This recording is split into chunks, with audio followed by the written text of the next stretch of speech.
Hello friends, അപ്പോൾ ഇത് മത്തൻ കറിയാണേ. മത്തനും പരിപ്പും ഇട്ടിട്ട് കറി ഉണ്ടാക്കിയതാണ് കേട്ടോ.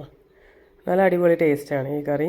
അപ്പോൾ ഇതിലേക്ക് നല്ലൊരു കോമ്പിനേഷനും കൂടെ ഞാൻ പറഞ്ഞുതരാം കേട്ടോ, ഇതിൻ്റെ കൂടെ കഴിക്കാൻ പറ്റുന്ന. വീഡിയോ കാണുന്ന എല്ലാവരും എൻ്റെ ചാനലൊന്ന് സബ്സ്ക്രൈബ് ചെയ്ത് എന്നെ ഒന്ന് സപ്പോർട്ട് ചെയ്യണേ. ഇതിലേക്ക് ഞാനൊരു 1.5 കഷ്ണം മത്തൻ എടുത്തിട്ടുണ്ട്. അതിലേക്ക് ഒരു 1/2 കപ്പ് തുവരപ്പരിപ്പ്, തൂർദാൽ, അതും എടുത്തിട്ടുണ്ടേ. അപ്പോൾ അത് ദാൽ ഞാൻ വെള്ളത്തിലിട്ട് വെച്ചിട്ടില്ല, ഞാൻ ഒന്നിച്ച് വിസിലടിക്കുകയാണ്. പരിപ്പും മത്തനും കൂടെ ഒരുമിച്ച് കുക്കറിലിട്ട് ഒരു 3 വിസിലടിക്കാനുള്ള പ്ലാനിലാണ്. അപ്പോൾ നമുക്ക് ആദ്യം വിസിലടിച്ച് വയ്ക്കാം.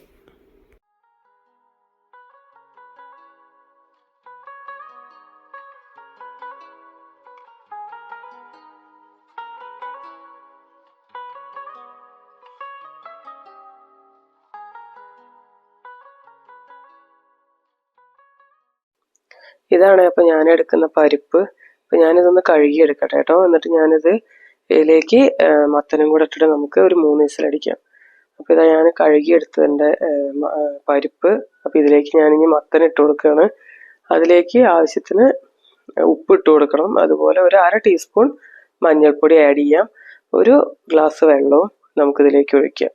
എന്നിട്ട് ഇതൊരു 3 വിസിൽ നമുക്ക് അടിക്കാം. കറി നല്ല സ്പൈസി ആവാൻ വേണ്ടിയിട്ട് നമുക്ക് ഇതിലേക്ക് വേണമെങ്കിൽ ഒരു 1/2 ടീസ്പൂൺ മുളക് പൊടി ആഡ് ചെയ്യാം കേട്ടോ. ഞാനിതിലേക്ക് മുളക് പൊടി ആഡ് ചെയ്യുന്നില്ല, എനിക്ക് അതിനോടൊരു താല്പര്യക്കുറവുണ്ട്.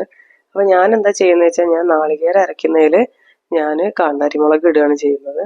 അപ്പോൾ മുളക് പൊടി ആഡ് ചെയ്യണം എന്നുള്ളവർക്ക് ഈ സമയത്ത് നമുക്ക് ആഡ് ചെയ്തിട്ട് വിസിൽ ചെയ്യാനിടാം കേട്ടോ.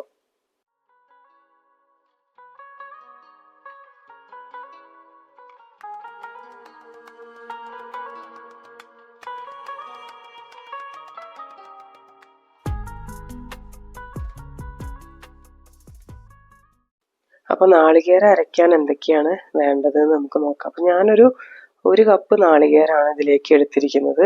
ഇതിലേക്ക് ഞാനൊരു 3 കാന്താരി മുളക് ആഡ് ചെയ്ത് കൊടുക്കുന്നുണ്ട്. അതുപോലെ 2 ചെറിയ ഉള്ളി ഇട്ട് കൊടുക്കുന്നുണ്ട്.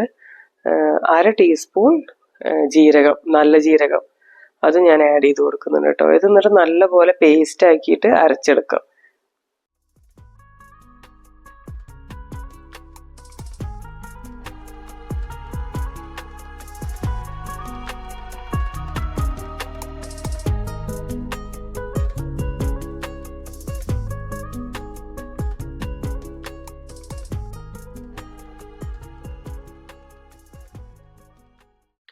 കഷ്ണം വേവിക്കാൻ വെച്ചപ്പോഴേ അതിൽ ഞാൻ വെളിച്ചെണ്ണ ഒഴിച്ചു കൊടുക്കാൻ മറന്നുപോയി.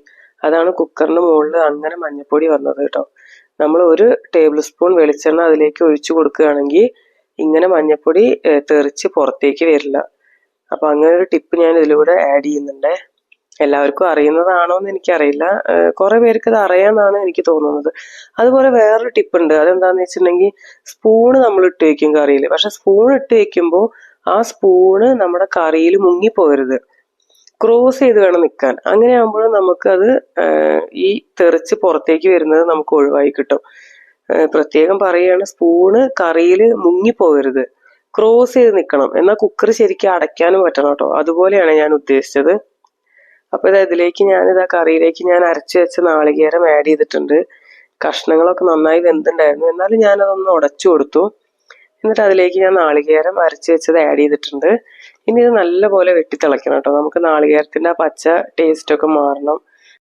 നല്ലപോലെ വെട്ടിത്തിളച്ചതിന് ശേഷം നമുക്കിത് വറവിടാം. അപ്പം ഞാൻ എന്താ ഇതിൽ വറവിടുന്നതെന്ന് വെച്ചാൽ, കടുകല്ല, ചെറിയ ഉള്ളിയാണ് അരിഞ്ഞിട്ട് വറവിടുന്നത്. ചെറിയ ഉള്ളിയും വറ്റൽമുളകും കറിവേപ്പിലയും, ഇത്രയാണ് കേട്ടോ ഞാൻ ഇതിലേക്ക് വറവിടുന്നത്. അപ്പോൾ എൻ്റെ കറി നല്ലപോലെ തിളയ്ക്കുന്നുണ്ട്. അപ്പോൾ ഇതൊരു 4 to 5 മിനിറ്റ്സ് നമുക്ക് തിളപ്പിച്ചെടുക്കാം. അതിനുശേഷം നമുക്ക് വറവിടാം. വറവിലേക്ക് ഇടുന്നത് ചെറിയ ഉള്ളിയും വറ്റൽമുളകും കറിവേപ്പിലയും.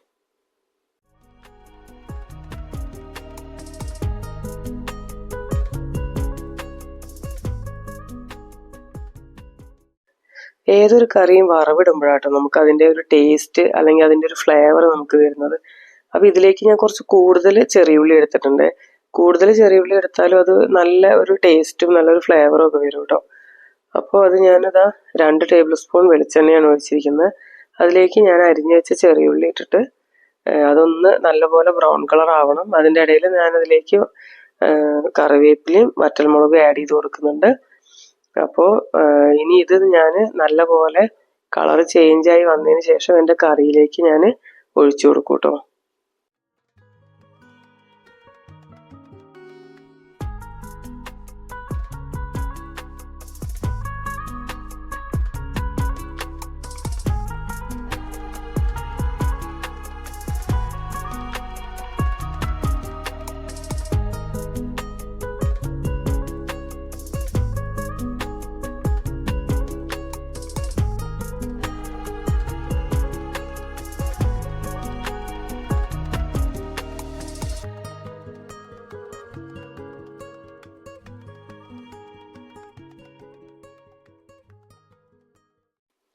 അപ്പോൾ ഇതാ എൻ്റെ കറി റെഡി ആയിട്ടുണ്ട്. അത് നല്ലപോലെ ഇളക്കിയെടുക്കട്ടെ ഞാൻ. ഇതിൻ്റെ കൂടെ തൈര് കൂട്ടി നമ്മൾ ചോറുണ്ടാണെങ്കിൽ നല്ല അടിപൊളി ഒരു കോമ്പിനേഷനാണ് കേട്ടോ. മത്തൻ കറിയും തൈരും ചോറും, പിന്നെ നമുക്ക് പപ്പടവും കൂടെ ഉണ്ടെങ്കിൽ നല്ല ഉഷാറായി. അപ്പം മോനിപ്പോൾ അങ്ങനെയാണ് കഴിക്കുന്നത്. ഞാനൊരു പനീർ സാലഡ് വെച്ചിട്ടാണ് കഴിക്കുന്നത്. ചെറിയ ആൾക്ക് ചിപ്സ് കൂട്ടിയിട്ടാണ് കൊടുത്തത്. ഇത് മൂന്ന് നല്ല അടിപൊളി കോമ്പിനേഷൻ ആട്ടോ ഈ മത്തൻ കറീൻ്റെ കൂടെ. അപ്പോൾ എല്ലാവരും ഒന്ന് ട്രൈ ചെയ്ത് നോക്കണേ.